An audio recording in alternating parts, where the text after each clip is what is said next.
Hello, ഞാൻ അമ്മയും കൂടെ ഹോസ്പിറ്റലിലേക്ക് വന്നതാണ് കേട്ടോ. തിങ്കളാഴ്ച ചെറുതായിട്ട് എനക്കക്കുറവ് കാരണം നമ്മൾ വന്ന് സ്കാനൊക്കെ ചെയ്തിട്ടുണ്ടായിരുന്നു. അപ്പോൾ ഒ.പിയിൽ കാണിക്കാൻ പറഞ്ഞിട്ടുണ്ടായിരുന്നു. ഞാൻ ജില്ലാ ആശുപത്രിയിലെ രമ്യ ഡോക്ടറെയാണ് കാണിക്കുന്നത്. അപ്പോൾ ഡോക്ടർ ശനിയാഴ്ച ദിവസമാണ് എടുക്കുക.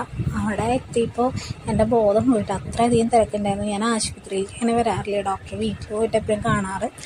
അങ്ങനെ അവിടെ നിന്ന് ഒ.പി ടിക്കറ്റൊക്കെ എടുത്ത് പിന്നെ ഡോക്ടറെ കാണാൻ നിന്നും ഇരുന്നും ഒരു വിധത്തിൽ ഡോക്ടറെ കണ്ട് കുഴപ്പങ്ങളൊന്നുമില്ല എന്ന് പറഞ്ഞു കേട്ടോ. പൊസിഷന് ചെറുതായിട്ട് വ്യത്യാസം ഉണ്ട്, അതുകൊണ്ടാണെന്നാണ് പറഞ്ഞത്. പിന്നെ അവിടെ നിന്ന് ഇറങ്ങിയൊരു ഷേക്കും ഒരു പപ്സും കൂടെ കഴിച്ചിട്ടുണ്ടായിരുന്നു. അമ്മ ഒരു ചായയും കൂടെ കുടിച്ചു. അമ്മയ്ക്ക് എങ്ങനെയാണ് ഈ ചൂടത്ത് ഇത്ര ചായ കുടിക്കാൻ പറ്റണേ? പിന്നെ അവിടെ നിന്ന് ബസ് കയറി നേരെ ഞാൻ നിധേൻ്റെ വീട്ടിൽ കേട്ടാ പോകുന്നത്. എൻ്റെ വീട്ടിൽ കയറാൻ നിന്നില്ല. അതിന് വേറൊരു കാര്യമുണ്ട്, അത് അടുത്ത വീഡിയോയിൽ കുറച്ചുകൂടി ഡീറ്റെയിൽ ആയിട്ട് പറയാം കേട്ടോ.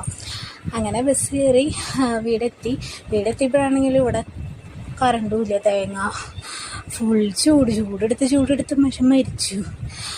വീശി കുറേ നേരം ഇരുന്നു കേട്ടോ. അപ്പം അത്രയേ ഉള്ളൂ ഇന്നത്തെ വീഡിയോ.